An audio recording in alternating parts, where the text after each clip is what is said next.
Moi, c'est Pauline Rocarpin. Je suis chef de projet gestion et restauration des zones humides à la Tour du Valat. Je m'occupe notamment de la coordination de 2 projets de restauration de zones humides de marais temporaires méditerranéens. Petit Badon, du coup, qui est l'un des sites pilotes pour Restore for 6. Et puis aussi d'autres projets dans la conservation et la restauration de la biodiversité. C'est un projet de restauration assez particulier parce qu'en fait, c'est de la recréation de zones humides sur d'anciennes friches agricoles. Et on est en plus, la particularité, le point fort de ce site aussi, c'est que c'est un site qui se trouve sur le domaine privé. Donc ça rajoute une particularité supplémentaire.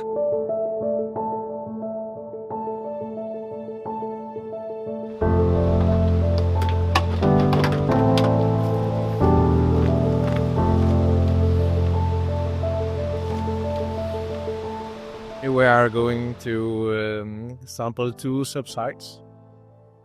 There are some rice fields in this site, but it's less and less rice cultivation in the Camargue since the last 10 years or 15 years because it follows the market. So when it's really investment for the agriculture, they put rice.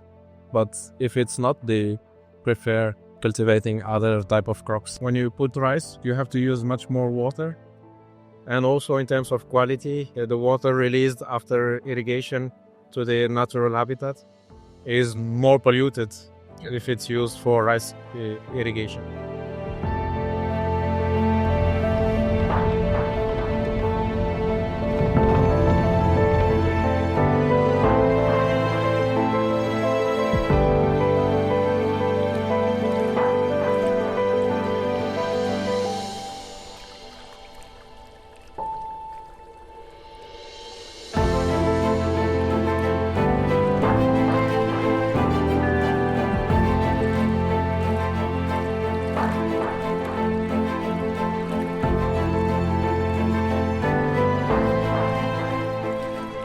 Je m'appelle Christian Doja, je suis issu de la riziculture. J'ai passé 50 ans dans la riziculture à m'occuper d'une exploitation rizicole. Le gros avantage de la riziculture, c'est que c'est un apport d'eau douce énorme. La riziculture, c'est de 3 litres secondes dans l'hectare. Et c'est quelque chose d'énorme comme quantité d'eau qui rentre en Camargue. Comme vous le savez, la Camargue est isolée complètement par les digues, donc il n'y a pas d'eau qui rentre toute seule. Elle rentre uniquement par l'humain. En Camargue, on est passé de 25 000 hectares à peu près à 10 000 hectares de riz.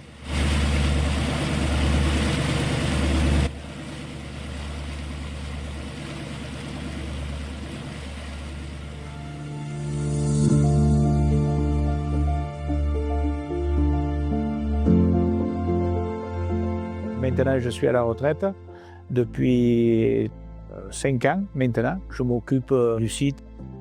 Nous, on fait partie d'un groupe de bénévoles. Donc, on a pris la gestion du site. Donc, c'est une nouvelle équipe qui a pris la gestion du site et on a voulu un peu plus l'ouvrir aux enfants. Là, on est sur un ponton de pêche.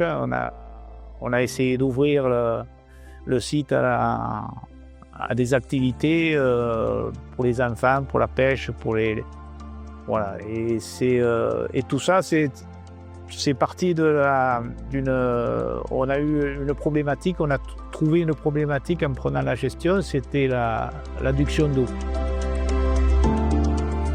Donc tout ça, ça contribue à un assèchement des zones de roselières comme ça. Il n'y avait pas d'eau ou de l'eau de très mauvaise qualité par l'égout du Sambuc là. Et donc on a fait de gros travaux pour amener de l'eau propre, de bonne qualité et en quantité suffisante pour maintenir des roselières, en créer d'autres. Parce que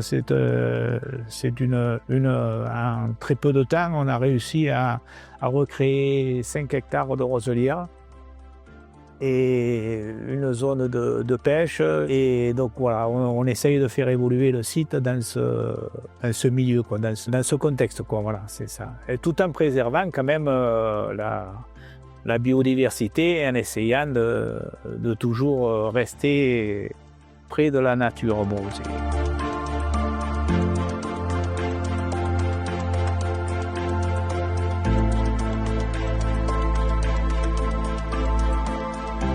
On essaye avec le propriétaire qui est assez sensible à ça. Il veut que ça soit un site vitrine pas pour que les gens viennent touristiques, mais vraiment un site pédagogique pour sensibiliser sur les zones humides et sur la restauration de ces zones humides et la conservation. Donc on y amène des chercheurs, on y amène des gestionnaires, mais on y amène aussi des étudiants et des enfants, des acteurs locaux pour sensibiliser, ce qui fait qu'il y a d'autres privés qui commencent à avoir envie peut-être de rentrer dans l'aventure, de restaurer des zones humides sur leur foncier. Donc c'est plutôt pas mal et joli comme petite histoire.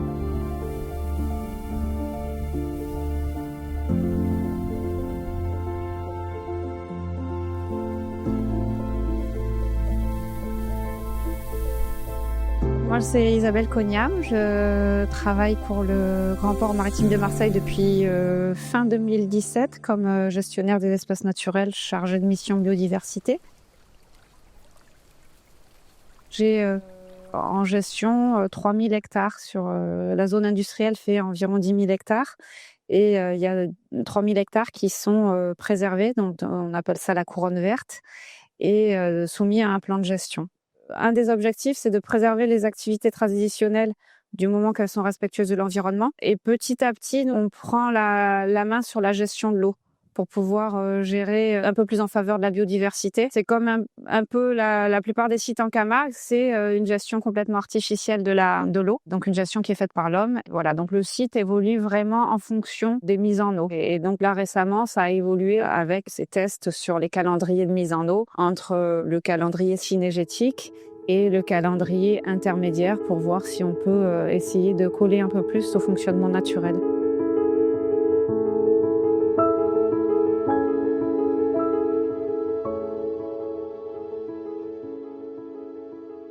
Et la particularité qui se rajoute aussi, c'est que cet habitat-là, cet écosystème qu'on a restauré, il se trouve dans un contexte camarguais qui est lié à une gestion hydraulique qui est à l'inverse du climat méditerranéen. Voilà, pour la riziculture, l'eau est présente dans les canaux. Toute l'eau en Camargue est redirigée et gérée par rapport aux activités humaines. Et on a besoin de l'eau en Camargue, je forcille le trait, mais à l'inverse du climat méditerranéen, donc on a besoin de l'eau au printemps et en été. Et à l'inverse, on n'a pas d'eau en hiver et en début de printemps. Donc c'est assez particulier de restaurer un habitat où on sait que face au changement climatique, les apports en eau par la pluie et par les ruissellements dans ce contexte camarguais sont très minimes. Donc on doit dépendre du coup des eaux de pompage par le réseau hydraulique. Donc c'est une gymnastique et c'est toute une réflexion derrière en lien avec ce changement climatique, oui. Par contre, on est quand même assez... on est intervé. On n'attend pas qu'il pleuve pour mettre de l'eau, quoi. On essaye de maintenir, de pallier justement les manques d'eau et qui sont dus au changement climatique. On essaye de maintenir des niveaux d'eau et d'amener de l'eau en temps et en heure au moment où la végétation ou les animaux en ont besoin. C'est un grand enjeu. Moi, je suis très très partant là-dessus, quoi. C'est vraiment quelque chose qui me tient à cœur parce que c'est une vie. Ce qui vit dans les roseaux, ça ne peut pas vivre ailleurs, quoi.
methane, the CO2, and the water.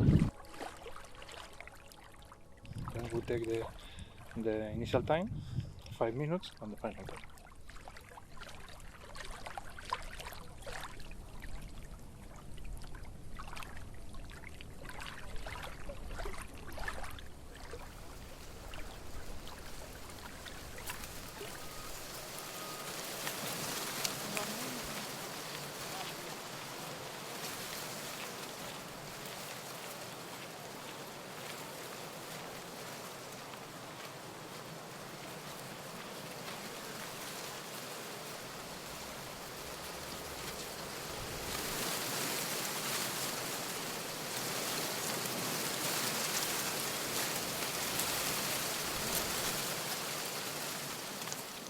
Historiquement, ce delta, comme tous les deltas du monde, en fait, ont suscité vis-à-vis des hommes deux forces contradictoires. À la fois une force d'attraction, parce que les deltas sont parmi les milieux les plus riches, les plus productifs de la planète. Il y a énormément de biodiversité, dont une grande partie sont des ressources pour les hommes, du poisson, du gibier, des matériaux, des végétaux, etc. Et donc de tout temps, et dans tous les deltas, en tout cas ceux pour lesquels le climat est assez favorable, on a toujours vu que voilà, les hommes ont toujours, depuis les temps immémoriaux, été attirés par ces deltas.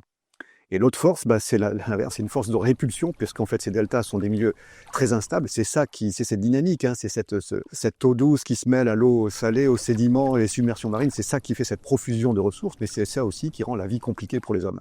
Et donc, les hommes ont toujours été dans ces deux dimensions, attraction par ces ressources et répulsion par tous ces phénomènes et cette instabilité. Et donc, ils n'ont eu de cesse de tenter de s'affranchir des principaux problèmes que sont les inondations et submersions et le sel.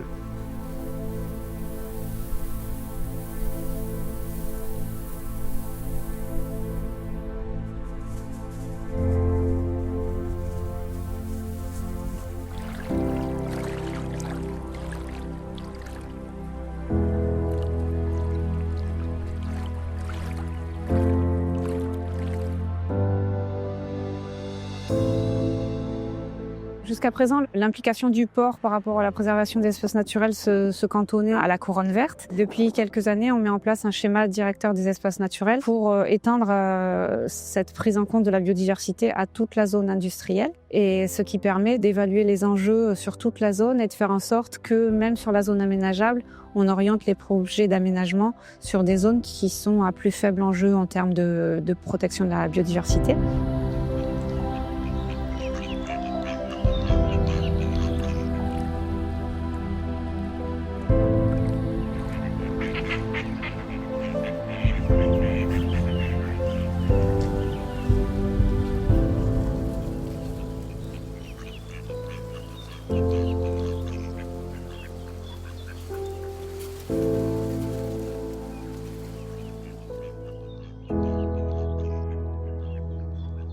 Je m'appelle Pain Christophe, je suis garde gestionnaire au Marais du Liguera. Je travaille pour l'association des Amis des Marais du Liguera, qui est gestionnaire du site. Voilà. On est sur un site ici qui appartient, alors le site c'est 1200 hectares qui appartiennent au conservatoire du littoral, dont une partie est en réserve naturelle nationale. Le site a été sélectionné parce qu'il y a eu déjà par le passé. Alors, ce site a un passé essentiellement agricole et cynégétique en fait. Voilà. On pense qu'il a une potentialité intéressante pour la biodiversité, mais ça méritait d'avoir des actions supplémentaires. C'est pour ça que ce site a été choisi pour mettre en place des mesures de gestion et des actions de gestion pour essayer d'améliorer justement cette diversité sur le site. On regarde derrière nous, il y a des oiseaux qui étaient pas jusqu'à maintenant, notamment parce que c'était sec, hein, mais on a des oiseaux qui reviennent, les limicoles par exemple, les échasses blanches qui sont derrière, des sternes, des guiffets, des canards qui reviennent sur le site alors qu'on n'avait pas tout ça il y a encore 2 ans.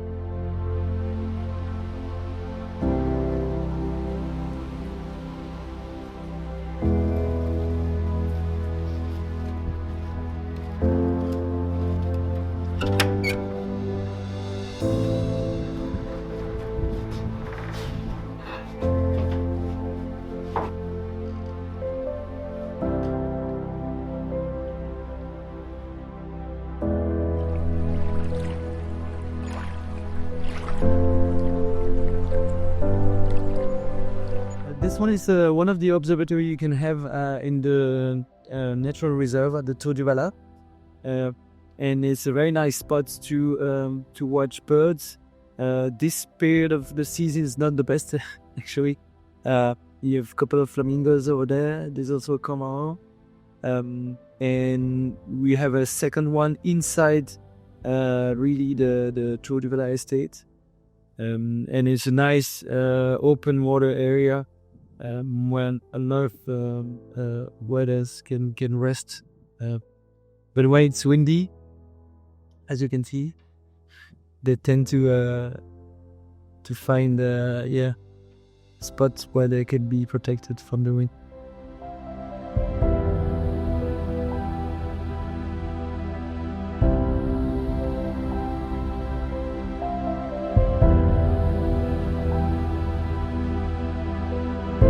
La première année de régime hydrologique, on a pu constater qu'il y avait 13 échasses blanches, donc une colonie qui a niché avec un succès de 12 en vol, donc ce qui est quand même pas négligeable. Il y a eu à peu près 30 à 60% d'augmentation d'oiseaux inféodés au milieu humide qui ont investi Petit Badon. On a aussi un aigle de Bonelli qui investit chaque année. C'est assez remarquable. Dernièrement, on a aussi des grues qui ont commencé à l'investir même la nuit, plus des canards, des sarcelles, etc. Et puis, on a depuis 2022 observé une espèce végétale remarquable qui est typique des milieux méditerranéens temporaires, qui est le Lythrum tribractatum.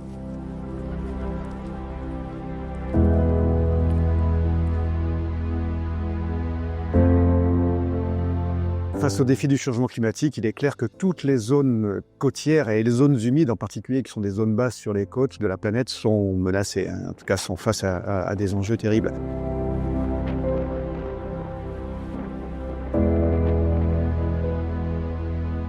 Il est clair que les effets de ce changement climatique, avec la hausse du niveau marin, on va être dans une perte. Et donc, ce qui est compliqué, c'est de convaincre les acteurs des territoires d'un projet qui soit désirable, dans la mesure où une partie de ce projet, bien sûr, ça sera une perte surfacique et sûrement une perte d'usage, ou en tout cas, et donc tout l'enjeu, c'est d'arriver à imaginer d'autres usages, d'autres façons d'aménager, d'autres façons de vivre et de bien vivre dans un territoire qui va retrouver une dynamique qu'il avait sûrement perdue au cours des derniers siècles grâce aux aménagements des hommes. Et donc c'est ça qui est passionnant, c'est comment est-ce qu'on peut faire en sorte que ces zones humides côtières soient vues comme une chance, comme une opportunité majeure pour adapter l'ensemble de nos territoires, et sur lequel il me semble, et c'est ce qu'on teste avec différents partenaires ici en Camargue, qu'on peut jouer justement sur la dynamique littorale. Et ce qu'on a fait jusqu'à présent, c'était plutôt la tactique de la lutte gréco-romaine. Vous savez, c'est deux forces qui s'affrontent, donc l'homme contre la nature, et le plus fort doit gagner. Et l'homme a toujours dit, c'est moi le plus fort. Sauf qu'aujourd'hui, on s'aperçoit que c'est pas gagné. Et donc, je pense que l'homme devrait changer de tactique et plutôt prendre celle du judoka en disant, plutôt que de confronter les forces comme ça, je sais qu'à terme, la nature sera plus forte que moi, et bien plutôt utilisons l'énergie de l'adversaire à mes propres fins. The Camargue has different types of protection, which are implemented and enforced regulations, but some different part of the landscape is also open to agriculture, to hunting and touristic activities. So as you can understand, this diversity of activities needs to an organization and needs to be coordinated to make sure everyone can benefit from this unique environment.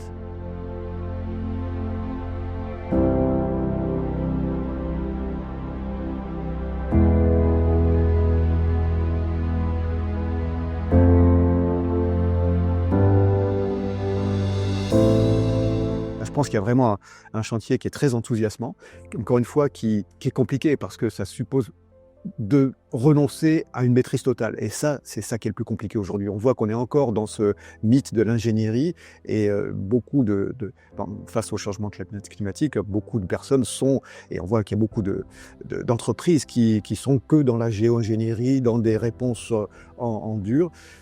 Ok, c'est une partie de la solution, mais je suis convaincu qu'une grande partie de la solution réside dans cette nécessaire réconciliation avec la nature, de la modestie, de l'humilité, et appuyons-nous sur les phénomènes naturels, utilisons cette énergie qui est bien plus forte que celle que l'homme peut déployer pour justement arriver à nos fins et mettre en œuvre les objectifs d'une meilleure vie, d'une vie qui s'adapte. Et c'est ça tout l'enjeu, accepter de s'adapter.